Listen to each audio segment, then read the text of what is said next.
Hello guys, कैसे हो आप सब। होप करती हूँ आप सब अच्छे होंगे। आप सभी का स्वागत है आपके अपने चैनल पर। गाइस, हम सभी को पता है कि गांधारी के श्राप के चलते जैसे ही द्वारका नगरी डूबी, श्री कृष्ण ने भी अपना देह त्याग दिया। पर क्या आपने कभी सोचा है कि श्री कृष्ण की प्रिय, उनके दिल के सबसे करीब राधा रानी की मृत्यु कैसे हुई?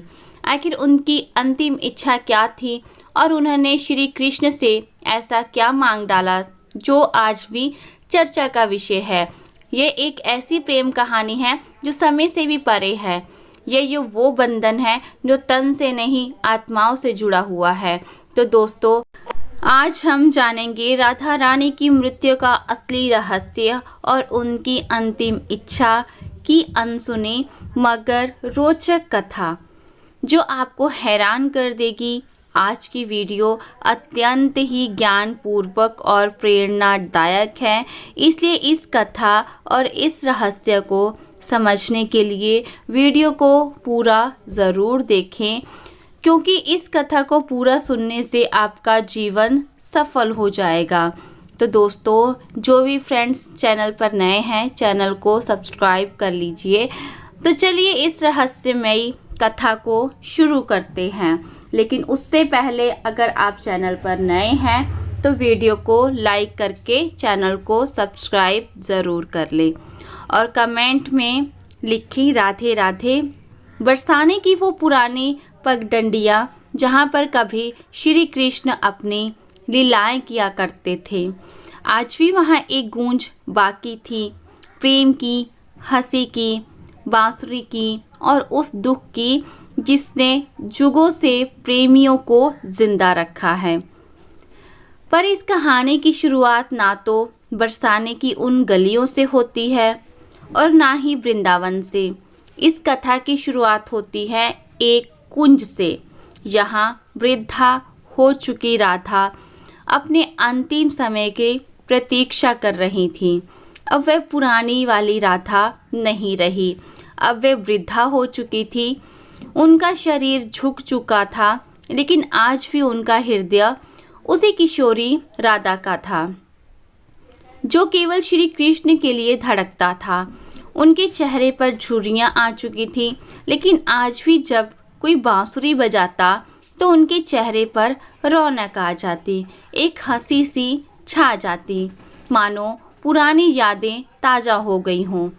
कृष्ण जब मथुरा छोड़कर चले गए तब उनके वियोग में राधा ने ना तो किसी से विवाह किया और ना ही कहीं आश्रम लिया। वे अकेली ही वृंदावन के एक एकांत कुंज में रहने लगी। उनका दिनचर्या हर दिन सामान्य रहता था। वह सूर्योदय के साथ उठती और जमुना के तट पर जाकर जल अर्पण करती, जिसके पश्चात वह वापस कुटिया में लौट जाती और दिन भर श्री कृष्ण के आने का इंतज़ार करती, मानो उन्हें पूरा विश्वास हो कि श्री कृष्ण एक दिन उनसे मिलने ज़रूर आएंगे। गांव वाले राधा को साध्वी समझते थे। उन्हें उनके बारे में कुछ नहीं पता था। वह नहीं जानते थे कि वे कौन है और कहाँ से आई है, पर सभी को यह बात पता थी कि वे जो भी हो, वह अपना सब कुछ केवल और केवल श्री कृष्ण को मानती है। एक दिन राधा अपने दैनिक दिनचर्या के तहत जमुना के तट पर जल अर्पण कर रही थी। तभी उन्होंने अचानक आसमान की ओर देखा। हवा में सन्नाटा सा छा गया और उनके हृदय में एक कपकपी सी दौड़ गई, मानो पूरा ब्रह्मांड उन्हें कुछ कहना चाह रहा हो। और उसी दिन शाम को वह अपनी कुटिया के बाहर तुलसी के पौधे के पास बैठ गई और उन्हें प्रणाम करते हुए कहा कि अब मेरे जाने का समय आ गया है, पर मैं यूं ही नहीं जाऊंगी। मैं तब तक नहीं जाऊंगी जब तक स्वयं श्री कृष्ण मुझे विदा न कर दे। राधा ने कहा कि मैं अपना देह तभी त्यागूंगी जब श्री कृष्ण अपने साक्षात रूप में मेरे सामने आएंगे और प्रेम से मेरा नाम पुकारेंगे। राधे उनकी यह इच्छा सुनकर गांव वाले चौंक गए और सोच में पड़ गए कि आखिर इतने बड़े राजा इस वृद्ध महिला से मिलने क्यों आएंगे, पर किसी ने भी राधा की भक्ति पर संदेह नहीं किया, क्योंकि उन्होंने जीवन भर सिर्फ प्रेम की परिभाषा को जिया था। उनके मन में श्री कृष्ण का अद्भुत प्रेम था और दूसरी तरफ द्वारका में बैठे श्री कृष्ण, जिनके पास सब कुछ था, पर फिर भी उनका दिल आज सूनापन झेल रहा था। कहते हैं ना कि सब कुछ पाकर भी आदमी के पास कुछ नहीं होता। आज श्री कृष्ण की हालत भी वैसी ही थी, लेकिन उन्हें अब अंदर से एक खिंचाव सा महसूस हो रहा था। उन्होंने अपनी आंखें बंद की और राधा को पुकारना उनके कानों में गूंज पड़ी। इस पल श्री कृष्ण की आंखों में आंसू थे, पर हृदय में सुकून। उन्होंने तुरंत सब कुछ छोड़कर उसी पल एकांत कुंज की ओर प्रस्थान किया, जहाँ राधा रानी उनका इंतजार कर रही थी। जब श्री कृष्ण वहां पहुंचे तो राधा कुटिया के बाहर तुलसी के पेड़ के पास बैठी हुई थी। उनकी आंखें बंद थी और वे ध्यान में लीन थी। कृष्ण ने धीरे से कहा, राधे। ये शब्द सुनकर राधा की आंखें खुली और उनके चेहरे पर एक चमक छा गई। उनकी आंखों में वह प्रेम था जो ना कहा जा सकता था और ना ही छुपाया जा सकता था। राधा मुस्कुराई और श्री कृष्ण से कहा, प्रभु, अब मेरे जाने का समय आ गया है। अब मेरी आत्मा केवल विश्राम चाहती है। यह सुनकर श्री कृष्ण ने राधा का हाथ थाम लिया। अब राधा की सांसें धीरे धीरे धीमी होने लगी और उन्होंने वही तुलसी के पेड़ के नीचे अपने प्राण त्याग दिए। किंतु यह अंत नहीं था। इसी पल वह रहस्य ने जन्म लिया जिसे सुनकर आप चौंक जाएंगे। राधा की आत्मा को तो मोक्ष मिल गया, पर उनके आखिरी शब्द अब भी श्री कृष्ण के कानों में गूंज रहे थे। राधा ने अपने अंतिम पलों में कहा था, प्रभु, जब इस धरती से प्रेम का अर्थ मिटने लगेगा तब मैं फिर लौटूंगी। मुझे फिर जन्म लेना होगा, क्योंकि प्रेम जीवन का प्रमुख हिस्सा है और उसे मिटाने नहीं दिया जा सकता है। जहाँ राधा ने अपनी देह त्यागी थी, वहाँ एक नया पौधा उगाया जो तुलसी से भी अधिक उज्जवल था, मानो कोई स्वर्गीय पौधा हो। गांव के लोग उसे राधा वृक्ष के नाम से पुकारने लगे और वहाँ पूजा पाठ करने लगे, पर किसी को नहीं पता था कि उस पौधे के नीचे एक रहस्य पल था। वह रहस्य था राधा के पुनर्जन्म का, जो आपको चकित कर देगा। कई युग बीतने के बाद जब प्रेम का मूल्य घटने लगा और लोग सिर्फ वासना में डूबने लगे, तब बरसाने से कुछ दूर एक साधारण किसान के घर में एक कन्या का जन्म हुआ। उसका नाम ललिता रखा गया। पर यह कोई साधारण कन्या नहीं थी। वह बिना किसी के सिखाए ही बांसुरी की मधुर धुन बजा लेती थी। उसकी बांसुरी की आवाज़ सुनते ही पेड़ों के पत्ते हिलने लगते और पक्षी झूम उठते। गांव के लोग कहने लगे कि ये कोई साधारण लड़की नहीं, बल्कि किसी देवी का अवतार है। वे कहते हैं कि इसे देखकर राधा की याद आ जाती है। ललिता जब 7 साल की हुई, एक दिन वह जमुना के किनारे बैठी थी। उसी वक्त एक संत वहां से गुजरे। उन्होंने ललिता को देखा और जब उसकी आंखों में झांका तो वे मंत्रमुग्ध हो गए। उन्होंने कहा, वही आंखें, वही चंचल मुस्कान राधा, तुम लौट आई। ललिता को अक्सर सपने में एक सुंदर श्याम वर्ण पुरुष दिखाई देता था, जो कोई और नहीं बल्कि श्री कृष्ण ही थे।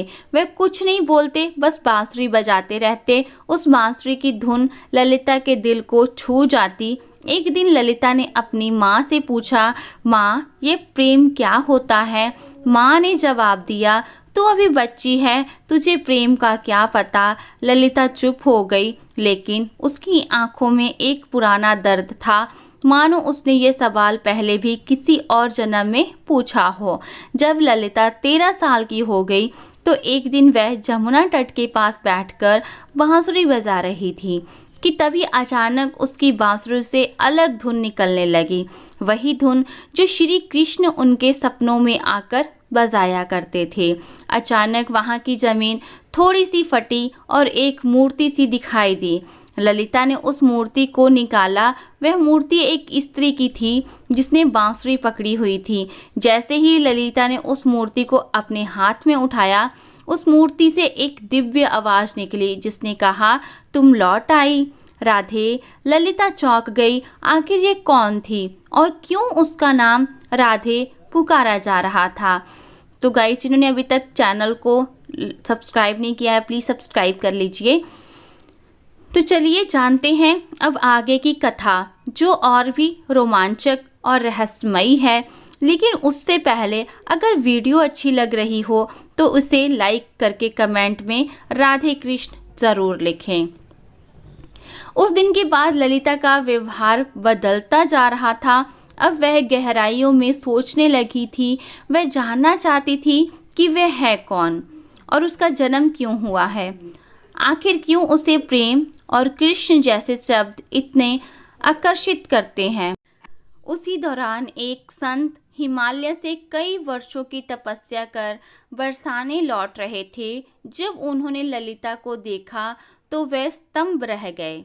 वह बोले, जुगों पहले मैंने यही आंखें राधा की देखी थी। कन्या, तुम इस युग की नहीं हो। तुम्हारा जन्म किसी उद्देश्य से हुआ है। ललिता ने पूछा, कौन सा उद्देश्य? तब उस तपस्वी संत ने अपनी आंखें बंद कर जवाब दिया, अभी के युग में प्रेम केवल एक शब्द बनकर रह गया है। तुम्हें उसे फिर से जीवन बनाना है। अब बरसाने की गलियों में एक नई कथा जन्म लेने वाली थी। दरअसल ये कथा नई नहीं बल्कि पुरानी थी।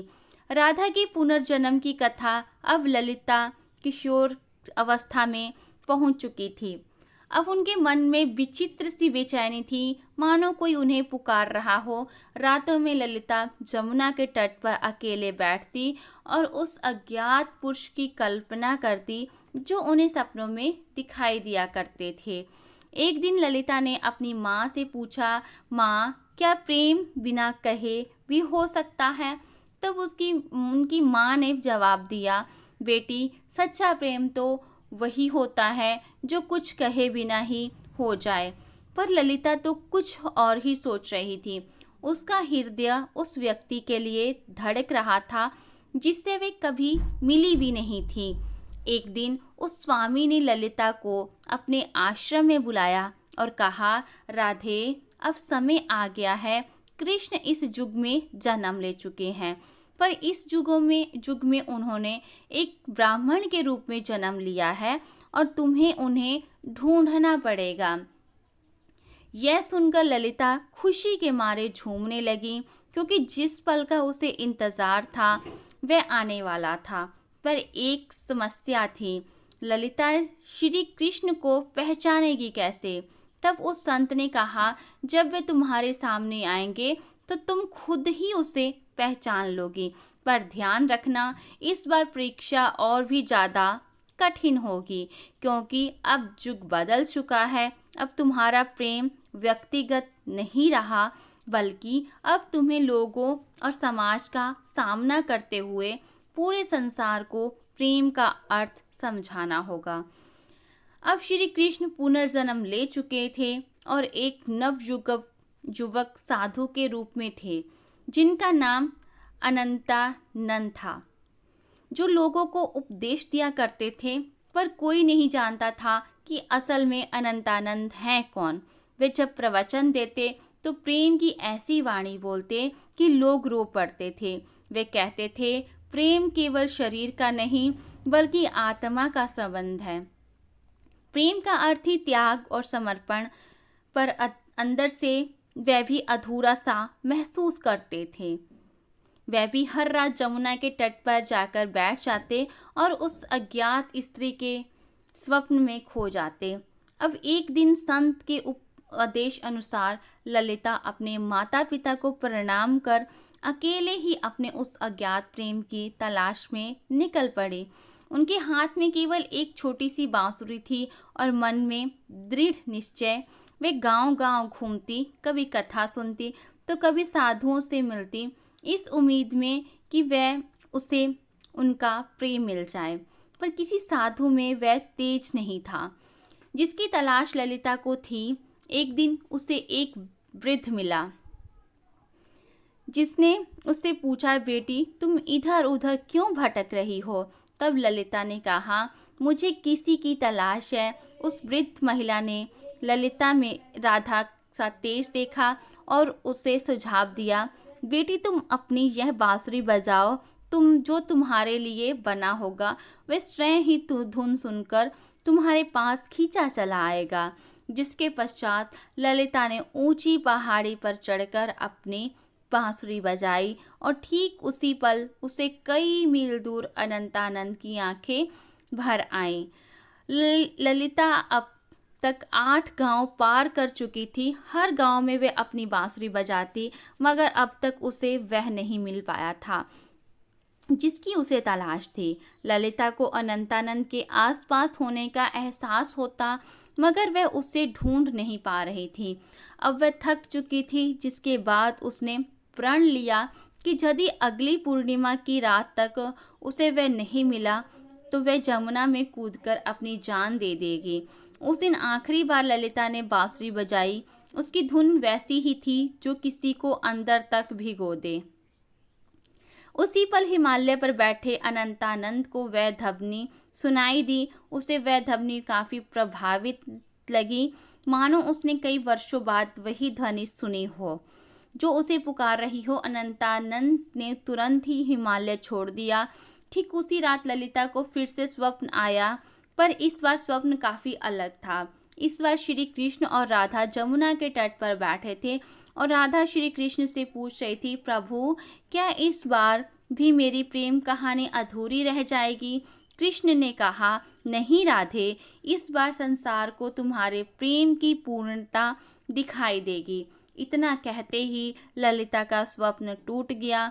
ललिता के मन में एक नई उम्मीद जाग उठी थी। अब वह उस जगह पहुंची जहां अनंतानंद पहुंचने वाले थे। वृद्धाधाम यहाँ कोई आम स्थान नहीं था।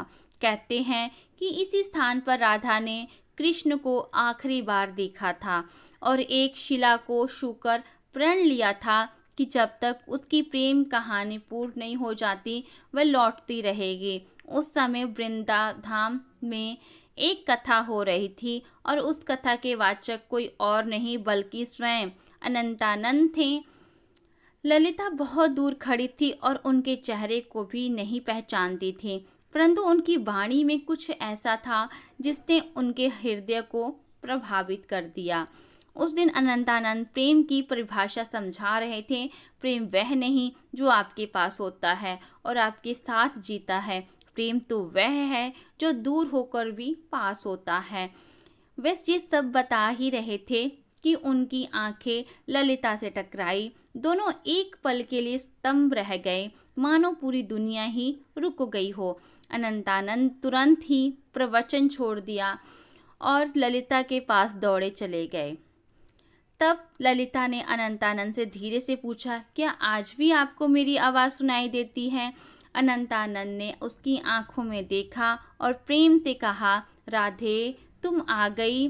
पल काफ़ी मनमोहक था। पूरा संसार थमा हुआ था, लेकिन यह अंत नहीं था। असली कहानी तो अब शुरू होने वाली थी। अचानक मौसम खराब होने लगा और बादल काले पड़ गए और तभी वहाँ एक साधु कुरघानाथ प्रकट हुए जो नहीं चाहते थे कि राधा और कृष्ण फिर से मिले, क्योंकि उससे ऐसा लगता था कि अगर राधा और कृष्ण फिर से मिल गए तो प्रेम को धर्म से ऊपर का स्थान मिल जाएगा, जो कि समाज की जड़ता को तोड़ डालेगा। कुरंगानाथ ने कहा, तुम्हारा प्रेम आज के युग के नियमों के विरुद्ध है। आज का समाज ना तो इस प्रेम को समझेगा और ना ही सहन कर पाएगा। तब अनंतानंद ने कहा, प्रेम समाज का मिलन नहीं बल्कि दो आत्माओं का मिलन है। तब कुरंगानाथ ने कहा, तो फिर अब तैयार हो जाओ अंतिम परीक्षा के लिए। कुरंगानाथ ने कहा कि यदि तुम्हारा प्रेम सच्चा है तो अगली पूर्णिमा की रात तक ललिता अपनी आंखों पर पट्टी बांध लेगी और वह बिना देखे और बिना सुने तुम्हें ढूंढ निकालेगी। यदि वह इसमें असफल हो जाती है तो दोनों को फिर से जुगों जुगों के लिए बिछड़ना होगा।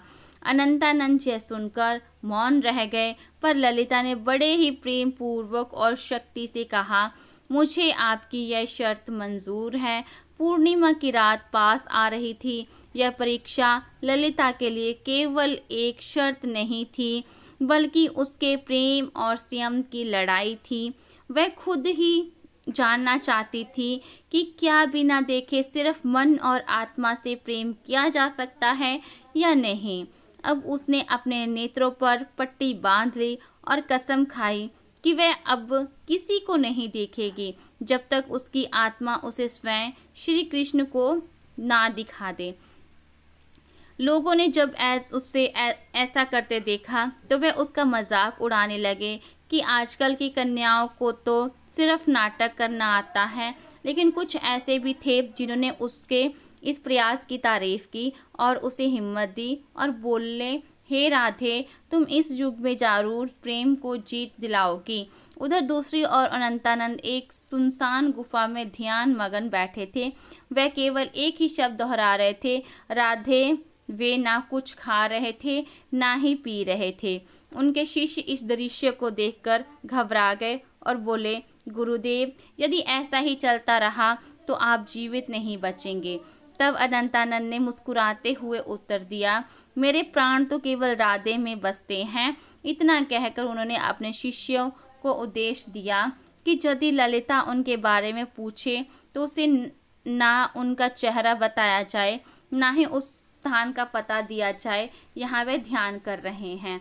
वह भी जानना चाहते थे कि क्या इस युग में भी राधा केवल अपनी आत्मा की पुकार से उन्हें ढूंढ पाएगी। इधर ललिता अपनी आंखों पर पट्टी बांधे गांव-गांव भटक रही थी। वह अनेक साधुओं से मिलती और पूछती, क्या आप अनंतानंद हैं? पर उसे कुछ हासिल नहीं हो रहा था। कुछ साधुओं ने तो यहाँ तक झूठ बोलने की कोशिश की कि मैं ही अनंतानंद हूँ, पर ललिता का हृदय उन्हें पहचान जाता। उनकी आवाज़ में वह नहीं था, ना ही वह तेज था जो केवल आत्मा से पहचाना जा सकता था। एक बार एक साधु उनके पास आया जिसमें गजब का तेज था और जिसकी वाणी अत्यंत मधुर थी। उसने ललिता से कहा, मैं ही अनंतानंद हूँ। यह सुनकर ललिता एक पल के लिए डगमगा गई, पर तुरंत ही उसे एहसास हो गया और उसने उस साधु से कहा, आप में तेज तो काफ़ी है, पर आप वह आत्मा नहीं जिसकी मुझे तलाश है। उसी क्षण उस साधु ने अपना वेश बदल लिया। दरअसल वह कुरंगानाथ ही था जिसने भ्रम फैलाने के लिए ऐसा किया था। अब कुरंगानाथ ने क्रोध में कहा, तू अब तक नहीं टूटी, आखिर किस प्रेम की बात करती है तू इतना? सुनकर ललिता ने कहा, मेरा प्रेम इस युग के बंधनों से मुक्त है जिसे शब्दों में समझाना असंभव है। इतना सुनकर कुरंगानाथ वहां से चला गया। अब ललिता उस गुफा के पास पहुंच चुकी थी जहां अनंतानंद ध्यान मगन थे। ललिता धीरे धीरे गुफा के अंदर गई और अंत में उसे वहां किसी के होने का आभास हुआ जिससे दिव्य तेज निकल रहा था। ललिता ने उन्हें पहचान लिया और उनके पास जाकर अपनी बांसुरी उनके पैरों में रख दी और कहा, मैं आपको देख नहीं सकती, पर मेरा हृदय काफ़ी जोर से धड़क रहा है। क्या आप वही हैं जिनकी मुझे तलाश है? अनंतानंद ने बांसुरी उठाई और उसे बजाया, वही धुन जो ललिता को जमुना तट पर और अपने सपनों में सुनाई देती थी। फिर अनंतानंद ने उसकी पट्टी खोली और कहा, राधे, इस बार भी तुमने मुझे तन से नहीं केवल अपने मन और आत्मा से पहचान लिया। वह दोनों रो पड़े। उनकी आंखों में कई सालों की थकान थी जो अब मिट रही थी। तभी वहाँ एक साधु आए और उन्होंने कहा, राधा और कृष्ण, तुम्हारा प्रेम संपूर्ण तभी माना जाएगा जब यह समाज इसे स्वीकार करेगा। जब इस समाज के सामने तुम्हारा प्रेम सत्य और पवित्र सिद्ध हो जाएगा, तभी तुम्हारा मिलन सफल होगा। राधा ने कहा, प्रेम तो किसी समाज के बंधन से मुक्त होता है, उसे किसी के प्रमाण की जरूरत नहीं।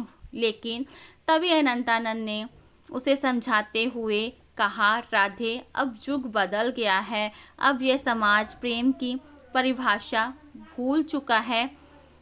इतना कहकर अनंतानंद ने उस साधु से पूछा, आप ही बताइए कि हमें क्या करना होगा। उस साधु ने कहा, तुम्हें इस राज्य की राजसभा में सभी के सामने अपने प्रेम को स्वीकारना होगा।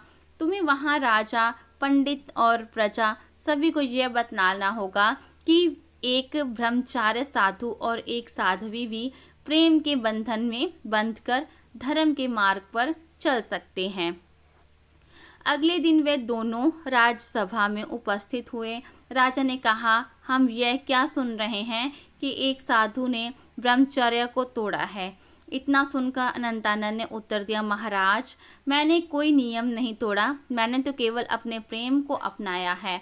तब अनंतानंद ने प्रेम को समझाते हुए कहा, प्रेम कोई काम वासना नहीं है, प्रेम तो आत्मा का मिलन है। जब आज से कई युग पहले राधा और कृष्ण ने प्रेम किया था, तब भी समाज ने यही कहा था, और जब वे जीवन भर समाज के कारण एक दूसरे से अलग रहे, फिर भी समाज चुप रहा। इतना कहते ही ललिता भी आगे बढ़कर बोली, मैंने केवल इन्हें तन से नहीं चाहा, बल्कि मन से भी चाहा है, और अपने प्रेम को साबित करने के लिए मैंने कड़ी परीक्षा भी दी है। और इसी दौरान ललिता ने कुरंगानाथ की वे कठिन परीक्षा के बारे में सबको बताया। इतना सुनकर राजा और सभा मौन रह गए।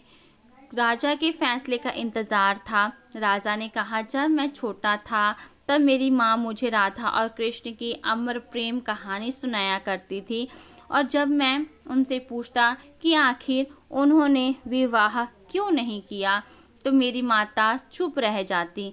आज जाकर मुझे यह बात समझ में आ रही है कि विवाह तो समाज का नियम है, पर प्रेम आत्मा का। इसलिए मैं इस प्रेम को स्वीकार करता हूँ। तब से प्रेम की एक नई परिभाषा लिखी गई, और कई युगों पश्चात राधा और कृष्ण का मिलन फिर से संपूर्ण रूप से हो पाया। तो गाइस, अगर आपको ये कथा, ये वीडियो हमारी अच्छी लगी होगी तो वीडियो को लाइक, शेयर और चैनल को सब्सक्राइब ज़रूर कीजिएगा, और कमेंट बॉक्स में श्री राधे कृष्ण ज़रूर लिखिएगा। मिलते हैं नई वीडियो में, तब तक के लिए अपना बहुत सारा ख्याल रखिएगा। राधे राधे।